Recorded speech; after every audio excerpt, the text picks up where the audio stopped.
Help for the frustrated. Help for the frustrated. We have to know one certain thing. The book of Isaiah, chapter 54, verse number 5. For your maker is your husband. For your maker, your creator, the one that knows you in the womb of your mom before you are ever born, before the scan can ever see either you are a female or male. He is talking now. For your maker is your husband. The Lord Almighty is not was, not will, is his name. Is there means ever present in every situation. Not that he was, or that he shall be, or he will be. The Almighty is his name. The Holy One of Israel, the God of the whole earth, shall he be called. He revealed himself as the Almighty, the God, the Redeemer. That means whatever frustration you are going through is there for you. As a normal, responsible husband care for their wives, provide for their wife, protect their wife, see to the welfare, to the happiness, to the joy of their wives. God is saying, I am thy husband. I'm your provider. I'm available to care for you, to feed you spiritually, to take care of you emotionally, to make you happy, to make you glow, to make you shine, to make you comfortable, to make you prosperous, to let you have peace. For thy maker is thy husband, the one that nourishes you, the one that rescues when necessary, the one that stands up for you. You are not exposed to ridicule, the one that shows serious concern for your total well-being. For thy maker is thy husband. The Almighty is his name.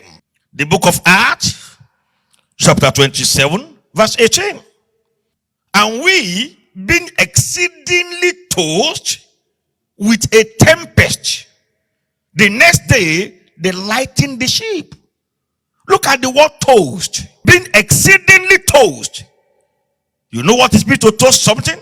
To throw up and down. Situation of the world can be tossing you up and down. The tempest of the world is the tempest of circumstances, the tempest of marriage, the tempest of job, the tempest of passing exam, the tempest of achievement, the tempest of prosperity can be shaking you, tossing you up and down. That does not mean God is not by your side. In all the tossing, an angel of the Lord appeared to Paul. Say, I am the angel of the Lord. There shall be no loss in this ship. I don't know what is tossing you up and down. Don't know your expectation that has not been met. I don't know the area where you've been waiting upon the Lord and it appears as if your heaven is closed. I don't know who have disappointed you and make you frustrated. The tempest is there and God is available for you. I don't know how many businesses you have attempted and they have not been working according to your expectation and desire. The Lord Almighty is telling you tonight, take heart. Your maker is the husband. Your maker is interested in your sources. Your maker is interested in your healing. What is making you feel as if God has forgotten you? In the book of Matthew, chapter 14, verse number 24. But the ship was now in the midst of the sea, tossed with waves, for the wind was contrary. Let me tell you, there is no man living on earth that is immune from contrary winds. Ask every man or woman, no matter the position in life, they will tell you that they have gone through their tossing, the time when the waves of life tossed them up and down. But their ship remained unsinking because Christ is in the ship. The ship was now in the midst of the sea. And the sea was tossing them up and down. The wind was working contrary, and yet Christ was there. The ship never sank, and they went through the storm. The disciples were first of all frustrated because Christ was sleeping at the down of the ship, lower part. They were frustrated because they don't know how to handle the wind. There are 5 things you have to know about frustration, and I mentioned them. Are you ready? We are coming there now very soon. Isaiah chapter 54 verse 11. Isaiah chapter 54 verse 11. O thou afflicted, tossed with tempest. It's normal in life.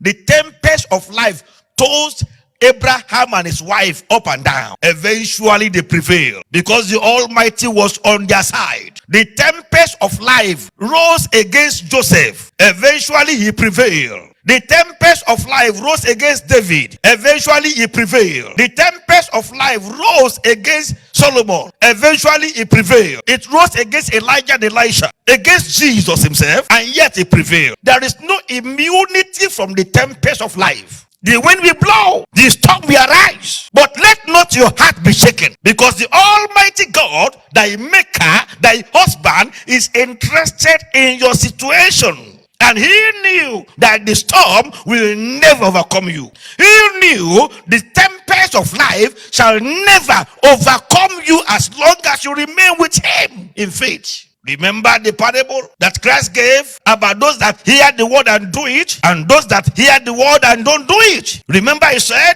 those that hear the word are like them that build their house upon the rock. That when the storm come, when the wind came, and the tempest came, the house remain, but the one on the sound collapsed. The same economic situation happened to both born again and not born again. Everyone, either you are a believer or not a believer, we are under same government, under same situation. We all go to the same market. We all go to the same, we are all in the same situation. Situation that are causing other people depression, bitterness, resentment, anger, mental problem, psychiatric problem. Other people that have Christ in them and that align themselves with God go through the same stress, and yet they remain strong and joyful. Disappointment, others to go through it. But how are they able to cope with that disappointment and still maintain their health and joy? That frustration you are going through, others went through it. The same thing happens to all. In your own strength, you cannot cope. You need the strength of the Lord and the word of the Lord in your heart to be able to cope with situations of life. Because you pray does not immune you. You must believe. He said, guard your heart. Isaiah 54 verse 11 says what? O thou afflicted, tossed with tempest, and not comforted.